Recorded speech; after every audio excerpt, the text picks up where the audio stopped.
All right, let's go ahead and get things started. I'm sure folks will be continuing to join, watching our attendee count go up, excited about it.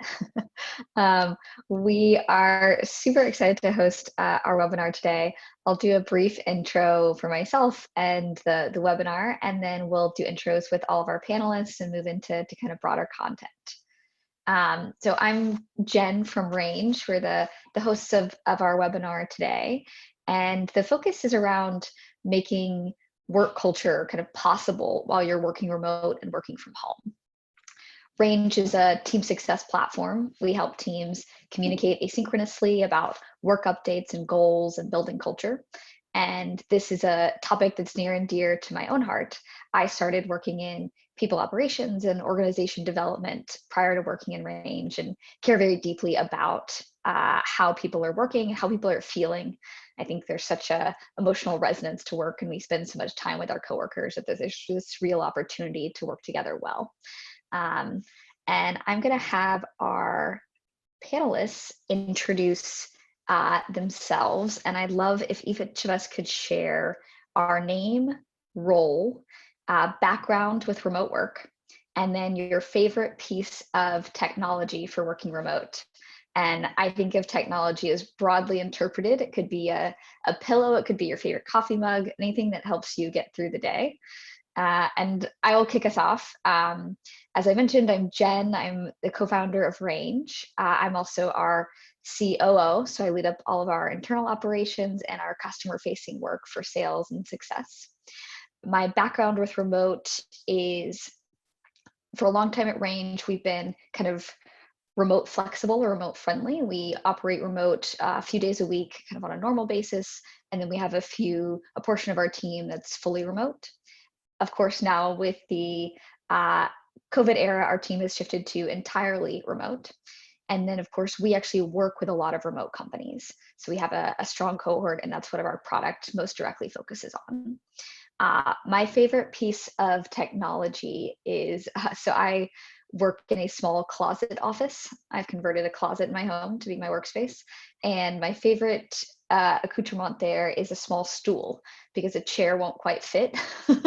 So we've got a stool, and I had been waiting for the arrival from IKEA a few days ago. So that's my favorite for now. And I'll start next up with Juan Pablo. Wonderful. Thank you very much for having me here. I'm Juan Pablo, or Juan.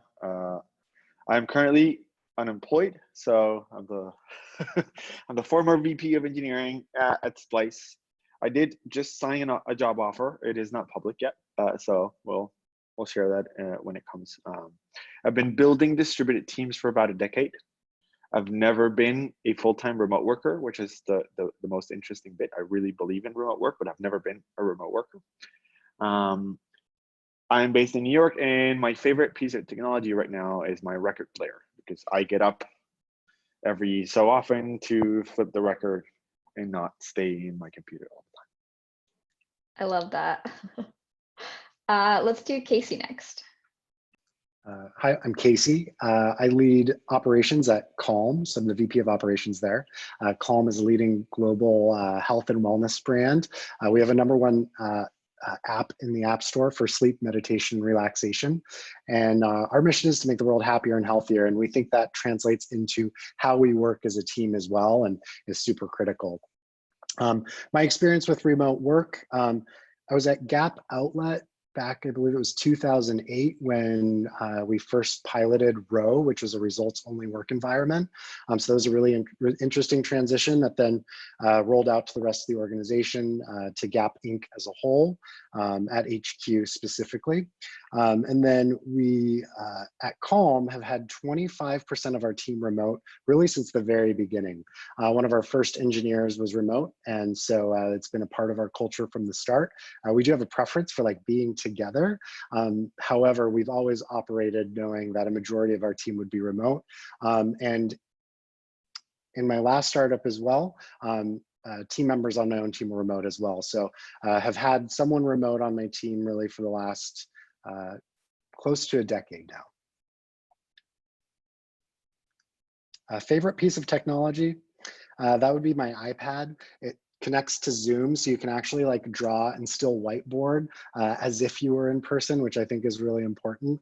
So I'm often like drawing and showing people what I'm working on, because like I can sketch my thoughts better sometimes than explain it. So I love written word. So I actually think working remote is great for those of us who love written word, and visual expressions through an iPad are amazing as well. That's awesome. We, as a former worker at Medium, big fan of the written word. All right, and last but certainly not least, Janine. Yes, hi everyone. I'm Janine O'Neill, and I'm a director on the talent team at Sequoia. I help our portfolio companies hire executives across the G&A functions, and obviously HR being one of those. My background's actually HR. I was a head of HR, also an integral trained coach for executive and non-executives. I started to work remotely in my last role when I needed to homeschool my son. So I wasn't the teacher, but hired specialists to work with him on various topics. So did remote work for about a year and supported, as an HR leader, people all over the United States. And that was a very interesting experience because I was unique at the company in being remote. Everyone else was not remote. So it was a bit of a pioneering effort there. And, you know, it was still effective. I mean, you really realize how often in-person conversations anyway. So my favorite my favorite technology here at home is my dog. So one of the really fun things about my dog is he has this crazy loud, mean sounding bark, and he's a Labrador. So he's just like the sweetest, most cuddly dog in the world, but sounds so ferocious. And when he chimes in suddenly, it's very startling. And then, you know, just kind of reminds everybody that, hey, I'm home. I like that a lot. I have 2 cats, so if they join our webinar, you know, I'm sure it's just because they have important thoughts to share about my work from home setup. Awesome. Well, we wanted to start with just setting the table a little bit. What we are going to talk about today is the incredible shift right now that's happening with teams going to fully distributed or work from home situations, and what that adjustment is like, and how we as leaders step up to support our teams. We'll talk through a couple different topics related to that around social connection, sensing and reacting to your team, and then of course supporting engagement and productivity. And as I think Michael from my team has mentioned over the chat, we have some time set aside at the end for questions and kind of sharing your own experiences. So feel free to pop those into the Zoom tool, and we will be working through those at the end as well. So the transition to work from home, it's been interesting. As working in range, we've obviously seen the trends of kind of the slow increase in people going remote. Twitter, prior to the coronavirus, had announced that they had as one of their top 4 strategic priorities a shift to work distributed. But then, of course, obviously the shift that we're going through now is incredibly different in terms of what people are experiencing, and that nearly half of the US may now actually be remote. Juan, Pablo, I actually thought you had a really interesting framing of this as potentially not just work from home, but a kind of a different take on it. I was curious if you wanted to share some of your thoughts there. Absolutely. I think over the past 5 or 6 weeks, where people have been discussing, okay, now we're all remote. This is the biggest working from home experiment. I've started seeing it in a different light, which is I don't think this feels like working from home or remote work. We're all stuck at home trying to get work done. And the biggest difference is because when we're building remote work environments or distributed teams, we can be deliberate and we can plan around like how we're going to do it. And here we couldn't. We were just suddenly, hey, whatever you got, figure it out. And some people didn't even have laptops because they were used to desktops.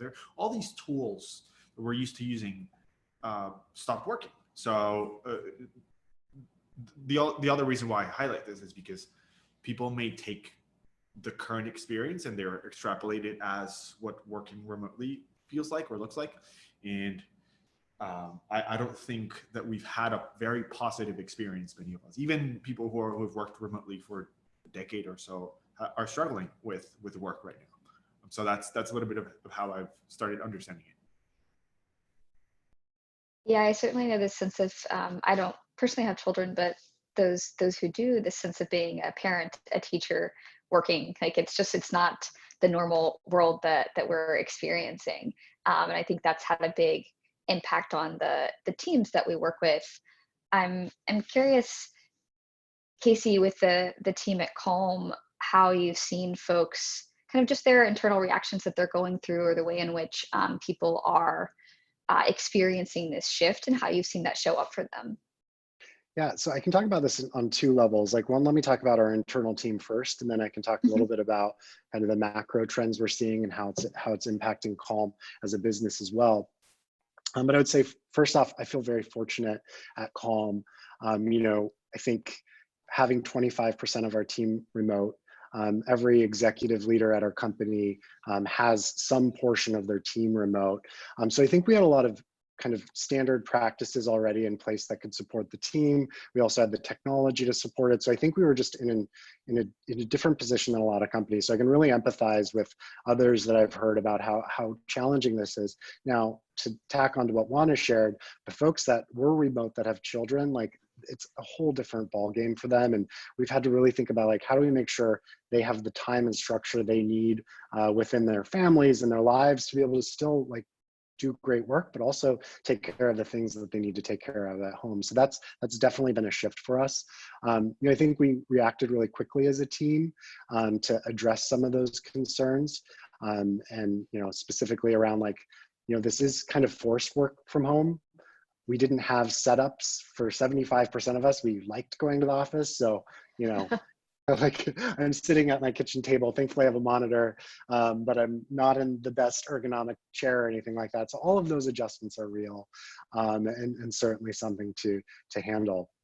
But again, fortunate at Calm that we've been able to adapt really quickly.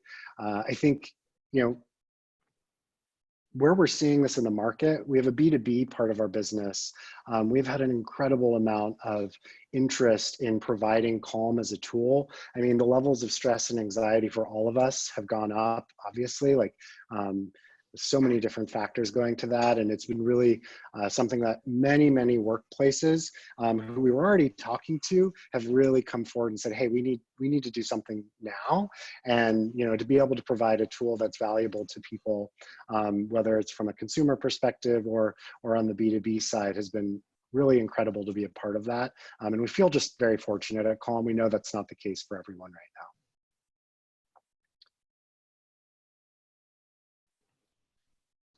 Definitely, I think it's such a interesting transition, not just the shift in schedules, but the like emotional impact we're having on folks of dealing with the facts of the global pandemic and the way in which we're all processing that, or the personal impact. Yeah. And Janine, I thought, oh, sorry, go ahead. Sorry, and I was just going to add one more point that I think for individuals that are recruiting teams, for so many people whose every day-to-day is like interacting with people, it's been a difference for them, quite an adjustment. And I think we're all kind of going through that together and trying to come up the best ways to address those pieces that are new and not something we'd experienced before. Yeah, I thought my co-founder had a really lovely way of describing it, of like, we all are going to have this shared experience at the end of this process that has never been such a global shared experience. That is a highlight or a good thing that's coming out right now. Janine, I wanted to ask you, you had a really powerful lens, I thought, on the role of leadership right now and how we are being asked to think through leadership and kind of step up to that. I was wondering if you could comment a little bit on some of the things you're hearing across Sequoia, or how you're seeing people kind of grapple with that responsibility. I think the responsibility to take on a more deliberate and more hands-on leadership position is magnified in a crisis such as this. So there are great examples across both the portfolio, leaders who are doing it naturally, leaders who are leaning on their HR folks to give them guidance on what that means or why is it different and how is it different. And then as we put founders together with other founders to have conversation about best practices, these themes are very prevalent around increasing the cadence and frequency of communicating, almost over communicating. You know, some of the bullet points that you have here are very much in line. And one thing that I would add is this notion that it is 100% okay to spend more time in your catch up with, you know, checking on people's emotional and mental sort of well-being, not just checking in on work. So that leadership comes from being bold enough to just get really personal, make sure people are doing okay, make sure they have a way to be, you know, expressive on their, you know, on what's going on for them personally as they experience this unprecedented time.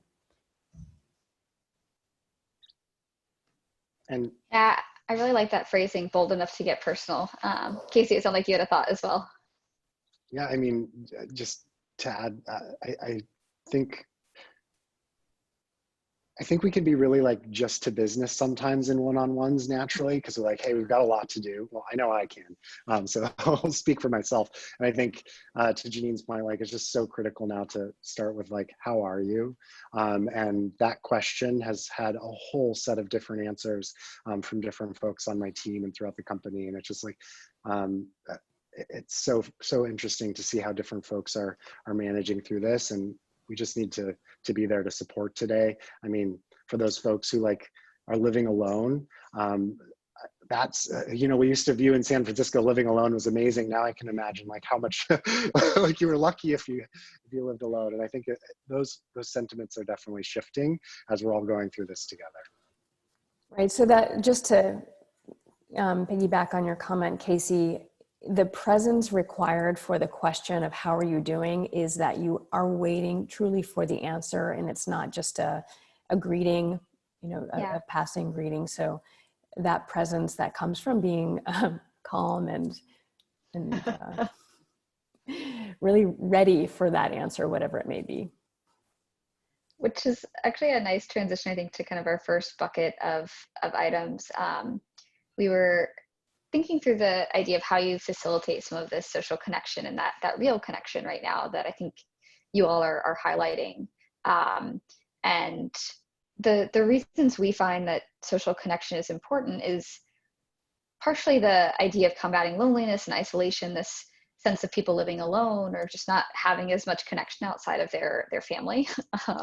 I feel like every time I hop on a Zoom call with someone that's not my fiance, I'm like, thank God someone else's face, like, great. I love you. But I think beyond that though, there's also this sense of just feeling like you belong with other people and this deeper layers beneath social connection. And I was curious to have kind of all of you speak to ways in which you personally are doing that, or you've seen different teams. One thing we've started doing is just like morning social like coffees where it's 15 minutes, it's optional for the whole team. And we take just a few minutes, and usually it's maybe a third or half of our team who joins, not everyone, but it gives you a moment to just see someone's face first thing in the morning as you're making coffee or chatting, and there's no agenda, it's just social. Curious kind of for each of you to share different things that you're seeing or exploring with teams. Sure, I'll go first because I have no team right now, but I've done this for a while. I've always seen distributed teams more as communities than anything else, right? Like thinking of, we are here together for a purpose and we need to build connections for us to be able to move forward. And I do think that chats are very, very useful for connection. I actually prefer chats for learning about each other than doing work. I do not like doing work in chats. But having a channel for the latest episode of Westworld where people can catch up, and you have this policy of water cooler policy. So it is assumed that everyone is up to date to a specific show. And you can all have something to share that you caught up over the weekend or something, and then you can talk about it. And it is like you can openly discuss it. That helps because not everyone thrives in video or in social spaces. And I really like what you said, Jennifer, about it being opt-in.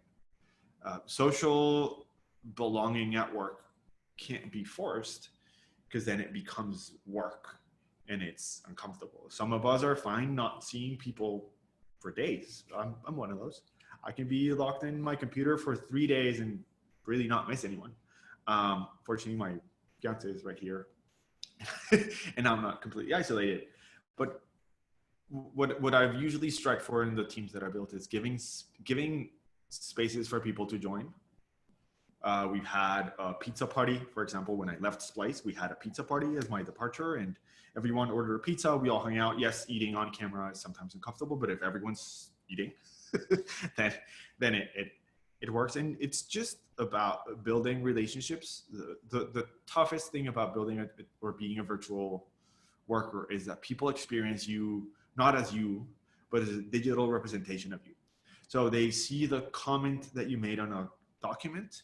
They see the email that you sent. They read it. They can't see the tone that you used, and text that doesn't carry tone that well. And they start building an image around what you may be, whereas hanging out and sort of connecting other non-specific work items to your persona can help inform people about who you are, what you believe, what you value, and that's really, really, really helpful. I like that your digital representation of yourself, like the identity that you have online. There's this idea of transference, which is like emotions that you put out through communication that you aren't aware of. And I think it's really easy to do that unintentionally when you're writing information. And I think that's obvious sometimes when like you like receive a Slack bot message and you like have an emotional reaction to it, and you're like, well, the Slack bot didn't have any thoughts about my work. Like that was just my own experience of it. But Casey and Janine, I'm curious, kind of similar things that you all have seen, or to hear your own experiences. Just one reaction comes to mind, which is that hearing a voice is such a warm thing. Even the disembodied, faceless voice over the phone I find it to be really, I find it to be really a connector. And I had a situation in the last week where there were some texting back and forth, rapid fire, and then some attempt at a joke, which was then taken very seriously. And I immediately dialed up the person to say, like, you didn't get the tone, but it was not, it was not serious. And so we just get so much out of the voice. Even sometimes the face can be distracting. So having the warmth of a real voice is hard to replace. And I think it's a great way to connect.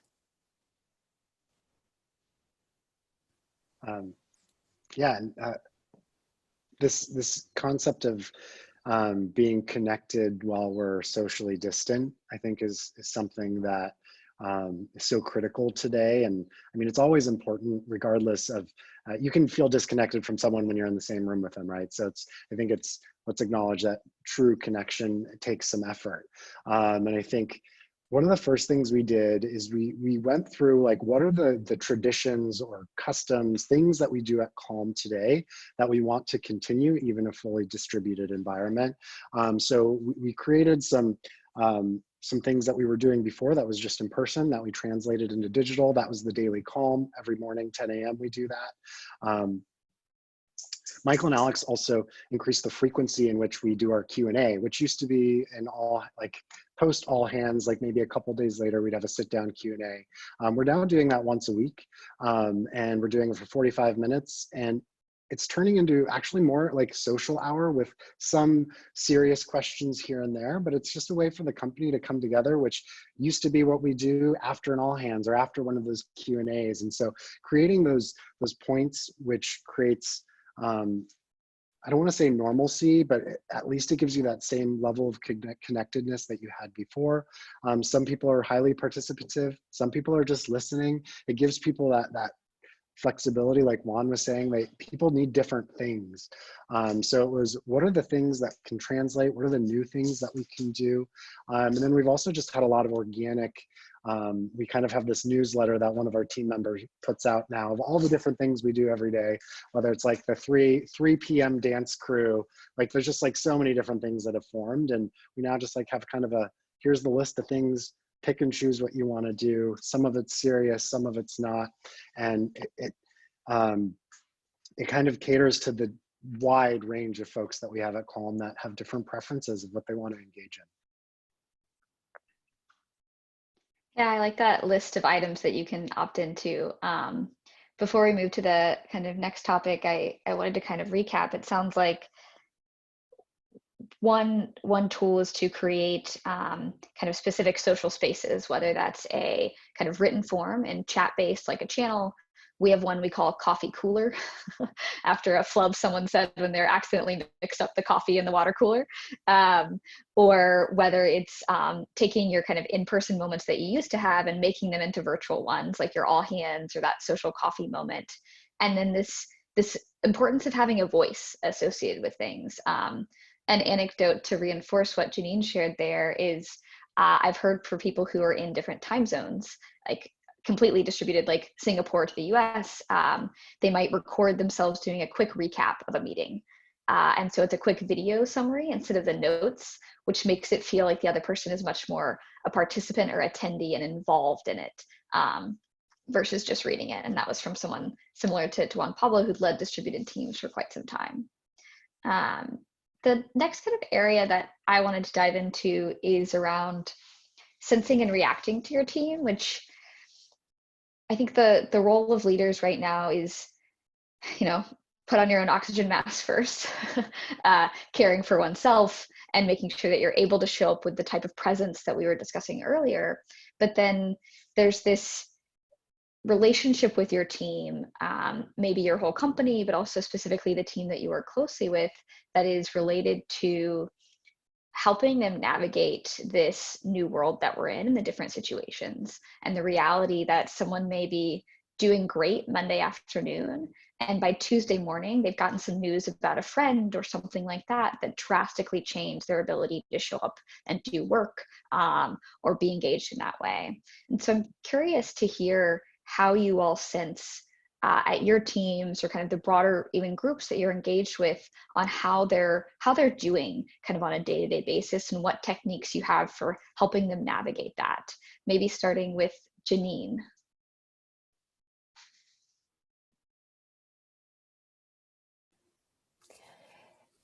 So I think in the role that I'm in, I do talk to people who are leaders of companies and find themselves in the position where they have to be the one to kind of own helping others care for themselves, be the one to check in on the teams, even if they're an HR leader or a founder, they are really taking care of others versus taking care of themselves.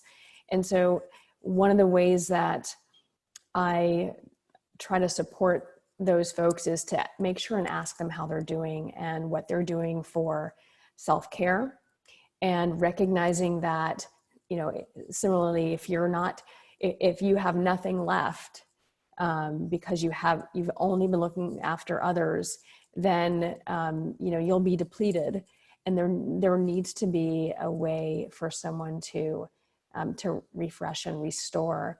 And so similarly to coaching and to other conversations with people who really are in that position, it's important to kind of break down, what are you doing for your personal, relationships and your well-being?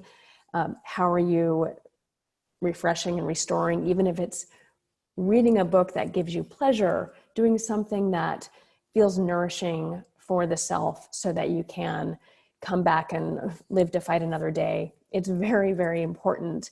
And sometimes people really put themselves last in those situations. So having conversation, checking in with others, checking in with yourself, noticing when you are depleting yourself. And one of the difficult things, and Juan Pablo has been in a more organized remote work situation. So let me just say that as he described it, like we're now just, stuck at home working. We don't have boundaries, right? There's no end to the day. There's no guardrails in how we can structure ourselves. So we're kind of left to just bleed into everything, and everything kind of, when does the weekend start? It probably never starts. At least there's this feeling that there just aren't as many structured boundaries and ends to work. And that can be very much a source of stress and burnout. So being aware of that, seeing that, noticing that, and taking some steps to be the one to put up those boundaries. I just wrote down boundaries and underlined it like 3 times. Like, gotta have them. Maybe hand over to you, Juan Pablo, given kind of your experience with some of those teams. Curious how you think about this.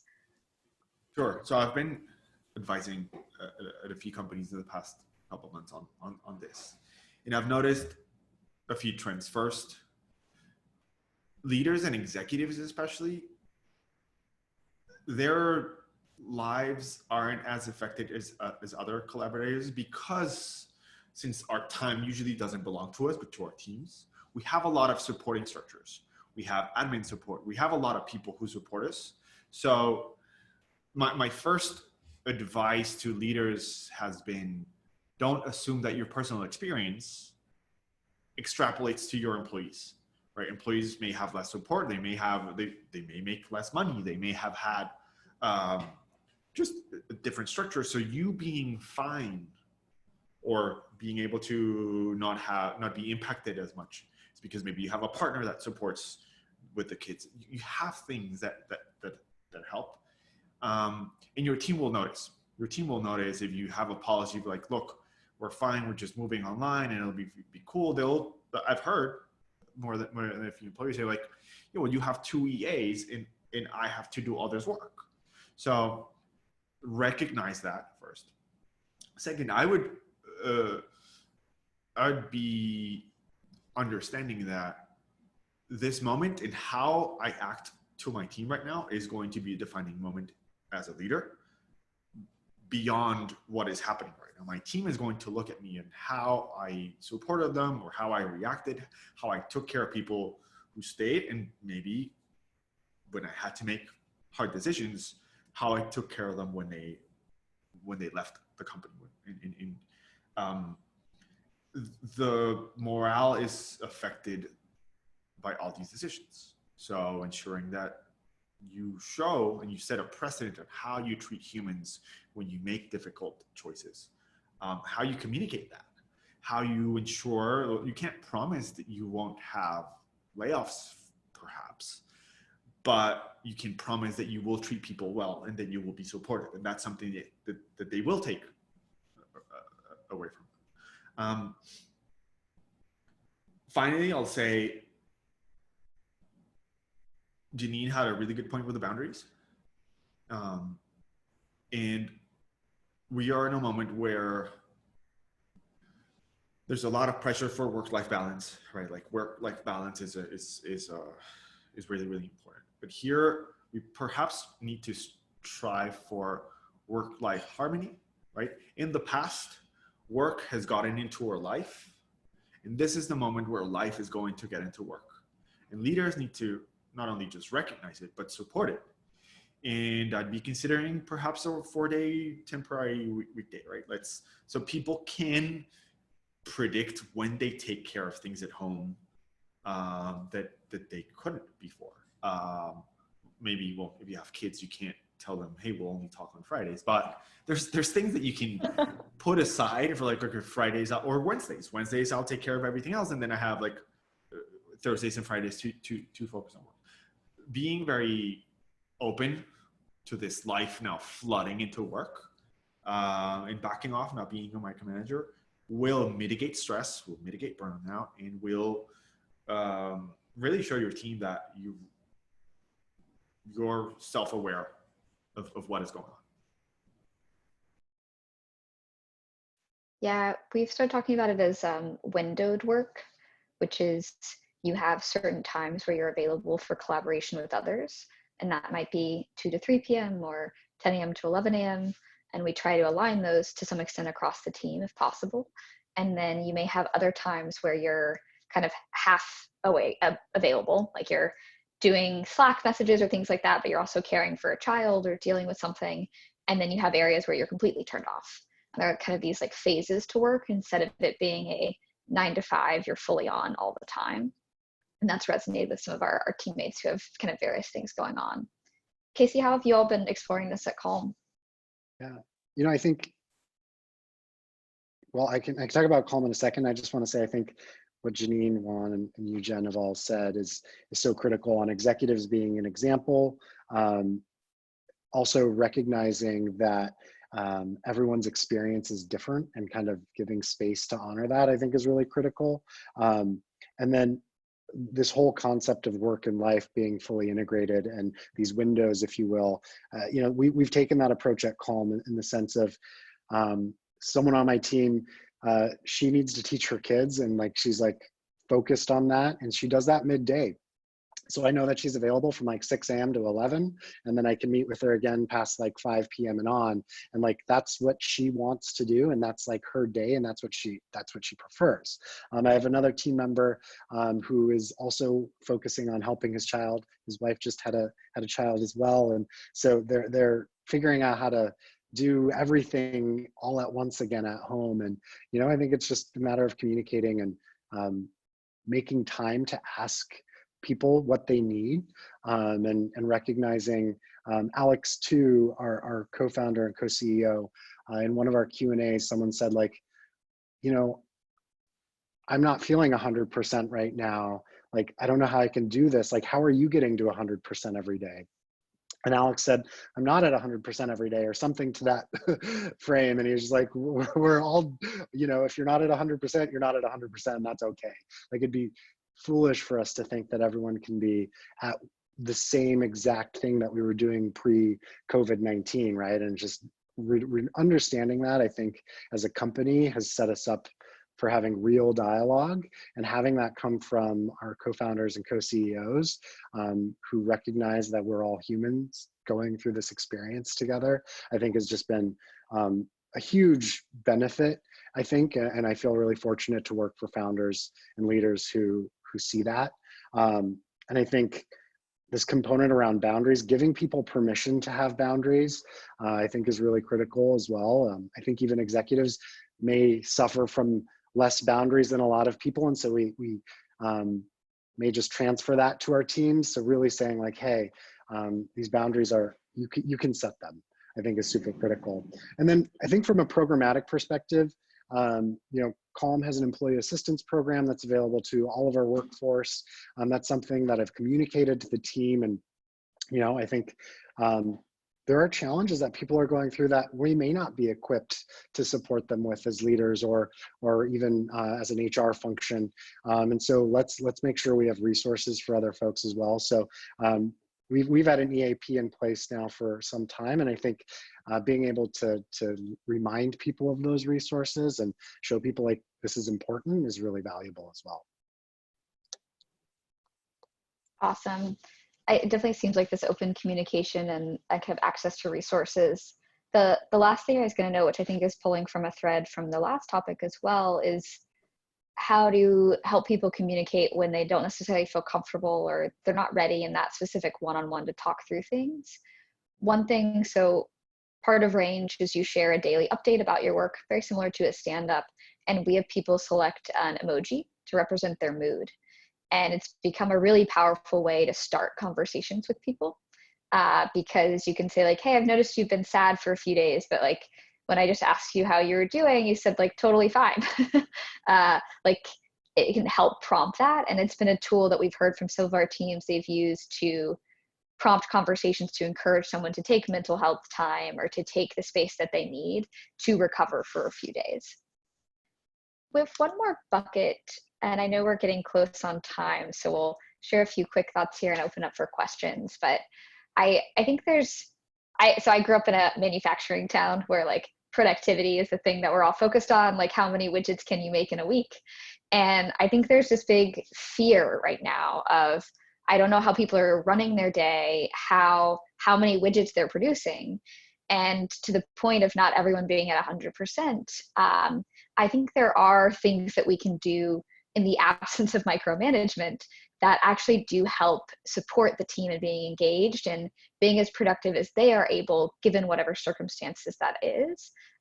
We think a lot about it through the lens of purpose and alignment, helping make sure that everyone has the goals that they're working on top of mind. I'm curious if any of you all are going through this with your teams, or you've seen companies kind of re-up conversations around goals or alignment to help people actually be focused when they are working during those times. I'm happy to share something that directly impacted a number of the operations.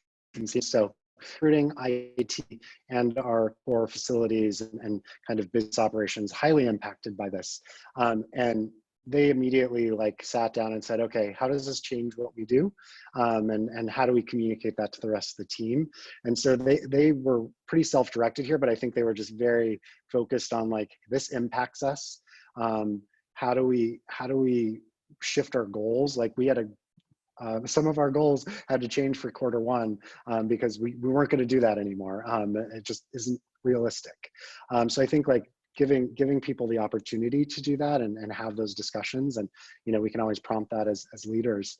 But I think that's super critical to sit down and go like, hey, how is my work impacted, and what are we gonna do to manage through that and still achieve our goals as a company.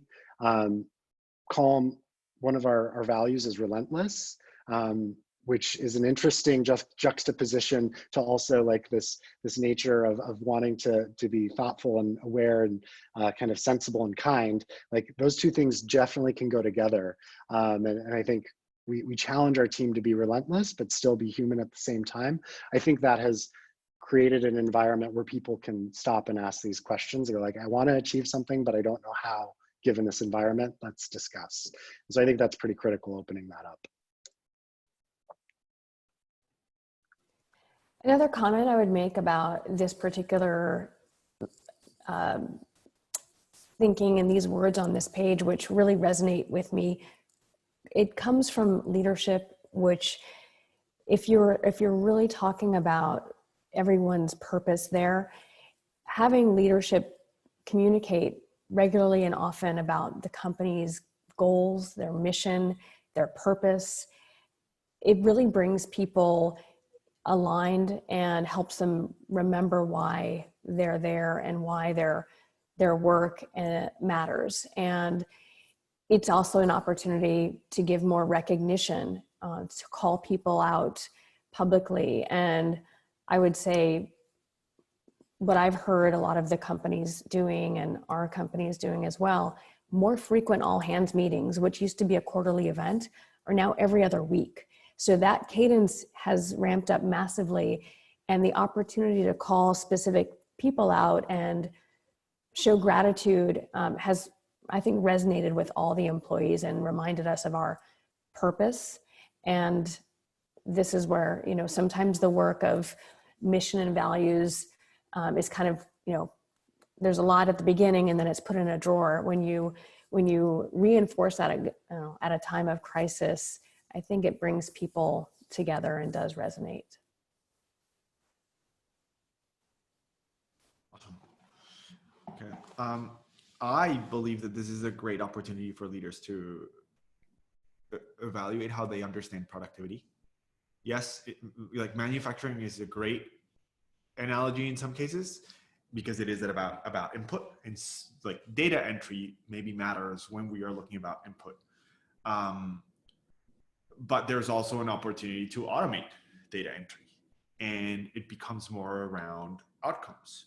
Leaders who can evaluate and who can understand productivity in distributed teams as the outcomes free their team members to own how they get work done. and how they move through the day, how they achieve their objectives. It's very liberating. I think that's the one thing that I love about distributed work. It requires, for it to be effective, it requires trust. I must trust that you'll be able to achieve these outcomes, that I'll give you the tools and I'll give you all the support. And if you don't, then you will let me know. And that we have this explicit relationship. As we were doing the research for the Holloway guide for remote work, we evaluated, there's this meme around how remote workers are more productive. And we found no research to back that. And we have to be very objective, right? We're writing a book about remote work. And we found that most of the studies that are cited around productivity back to surveys. So it's anecdotal experience. And yeah, I may feel more productive, but we have no research to support that remote work or working from home is more productive. So this opens a couple of opportunities. We should evaluate what productivity looks like for us, for our teams. Focus on outcomes, focus on goals. If we can achieve the same goal with less work, that's ideal. Less time spent, that's ideal. I think a lot of that pressure ends up lightening the load on employees and empowering collaboration. So I'll close with that. That's awesome. That's a great point to close on, reevaluating how we think about productivity and this central tenet of trust. That really resonates strongly. I know we're a few minutes past, so I wanted to make sure we had time for a few questions. Michael, I don't know if you've received any or you want to kind of queue some up for us. Yeah, we've got a couple here. I'll start with one from Neil, who's an event coordinator and is trying to transition some of his company's internal events to virtual events. And he's wondering if any of you have suggestions for activities or events that help him continue fostering kind of the development of culture at their company while everyone is operating remotely. I have one idea. So obviously lots of things are done on Zoom, but something that happened recently was a pub quiz. So we did a pub quiz over Zoom, and so there was a game, so we had to answer questions, and then you had a very short window of time to answer a series of questions, and then we got scored, and it was very engaging. We laughed, and it was a fun and unique way up until now for all of us to, get together. That's awesome. I've been a big fan of like the board game tournaments. I think we had a few people request like async ways to connect because they are dealing with like actually juggling two children. And the way I've been doing actually in my personal life is like my mom and I just always have a Scrabble game going.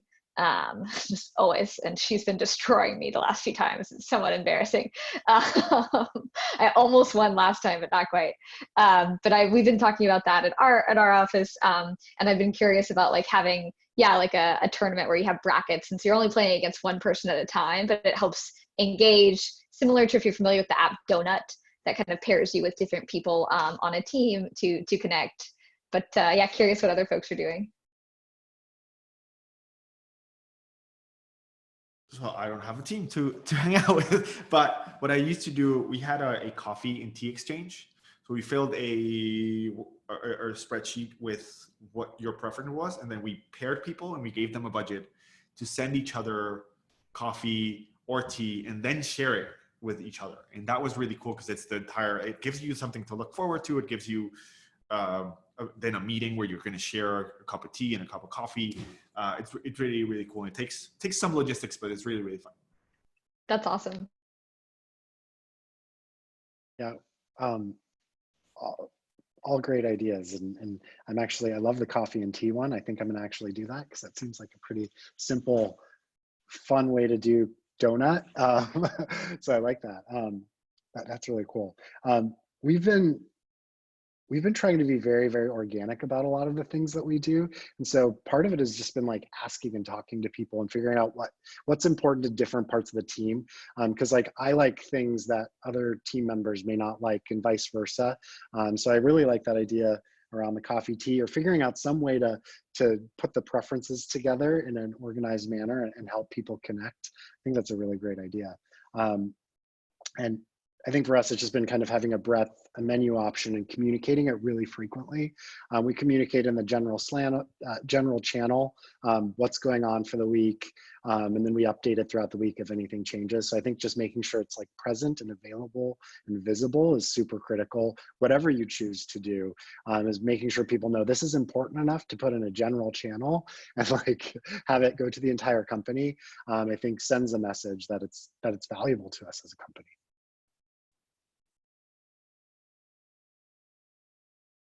Another question that I have here, it's a question that I have from someone's experiences. And Stephen is on his company's finance team, and they've actually been doing daily stand-ups whenever possible, getting everyone together. And I'm wondering if any of you speaking have noticed that teams that are adopting practices that are traditionally a part of another function. So stand-ups typically being something that's most common with engineering or maybe product teams, but being adopted now by a finance team.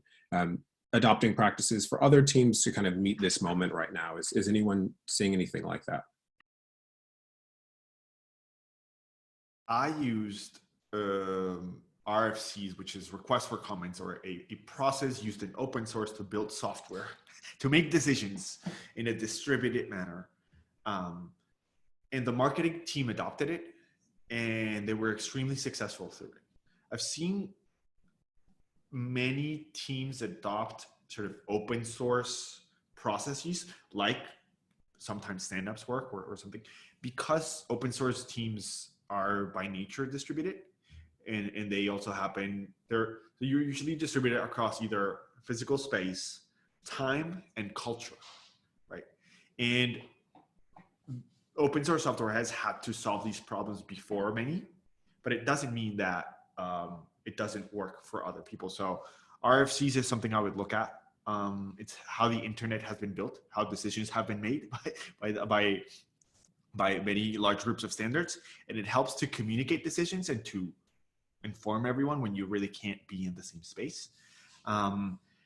Stand-ups work, for example, if you can be if you can be present, you're listening to each other. But there's other tools. I believe actually Arrange has something that focuses on the outcome of staying aligned, staying unblocked, but it doesn't implement it through presence. What you probably have to give up as a distributed organization, especially if people's lives are coming in, is that you can't be as present in the same time, but you can transcend time and space by using tools and technology. So those are a couple examples. Yeah, a key portion of Range is kind of how to run an asynchronous daily check-in, where you share what you're planning to do, what you did yesterday. We pull in different integrations, so it's easy for you to kind of write your update. One of our kind of big tenets is how do you get rote status updates out of meetings or out of in-person time? And so how do you put that into a product? And we have built in team questions or things that make it a more social, kind of belonging oriented experience as well. But definitely we've seen a lot more variety of teams start using Range than we had a few months ago. We had kind of more heavily bent towards product development teams. And now as everyone is starting to research and do daily check-ins or stand-ups, we've seen a big increase in things like finance teams or marketing teams, or we have actually a lot of the COVID response teams are using Range to coordinate and collaborate on a daily basis. And Do go ahead, Casey. no, it's okay.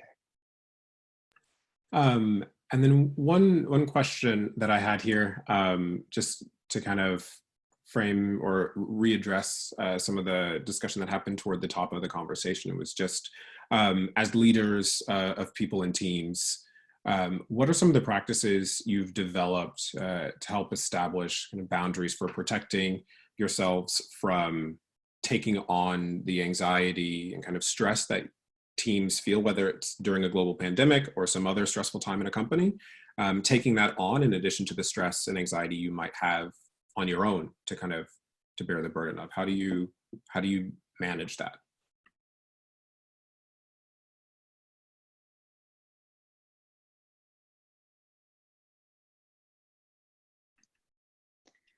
I mean, that's hard.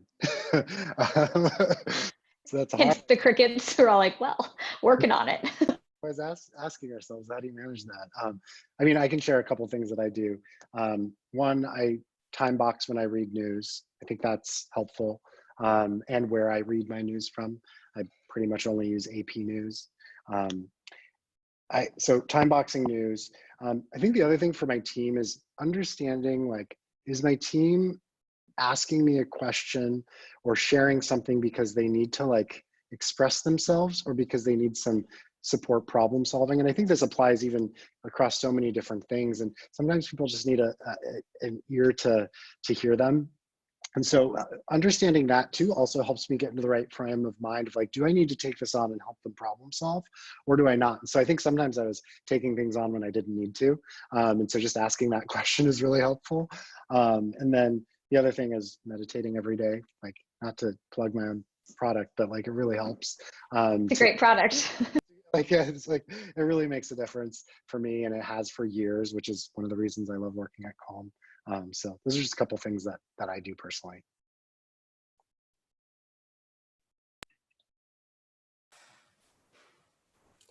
I think this is the challenge, being in an unprecedented time, that we are all experiencing a level of both stress for ourselves, stress for others, family members. I mean, it's completely pervasive in all the relationships in our lives. So it's not, I think, anything that we can have a quick answer for, but the coping mechanism, you know, Casey's coping mechanism of meditation, a lot of people have found that to be just a place for restoration and respite. So I think it was said by, you know, everyone already, just about realizing that every single person around you has different ways. Some are happy to deal with a lot of, use a lot of news to help them interpret what's going on, and some really need to block that news. So that's a really great example of how different we all are. Thanks. Yeah, I think maybe I'll add one thought and then we can wrap up, since I know we're at time and Juan Pablo had to jump off. Yeah, I think one thing that's been helpful to me is to honestly be curious on a day-to-day basis about what I need. So approach it from a lens of curiosity of, how am I feeling today? I think my OCD personality often wants to plan, like, here's what I'm going to accomplish tomorrow. And I think it's never the case that that's actually true, but especially right now. And some days, like, reading the news is helping calm me, and some days going for a walk is the best idea. Some days working really hard is like, helps me distract from kind of everything else that's going on and feel a sense of agency. But for me, being able to get into a mindset of curiosity of what I need each day and what my team might need today has been helpful versus being more prescriptive. The last thing we want to do is just highlight some of the great resources from different folks on this team, as well as from some of the organizations that we work with, including the Holloway guide that Juan Pablo authored along with some other folks. So we've got some things from Range and Calm, and a few other resources from Janine as well. So please, we will be sharing the slides with folks, as well as the recording of this webinar. But just wanted to say thank you to all of our panelists. Really, really wonderful to have your thoughts, including Juan Pablo's. Thanks to Michael from Range, who organized and ran this webinar. And thanks to all of our attendees and participants. If you have any follow-up questions, we're happy to answer them over email or touch base more there.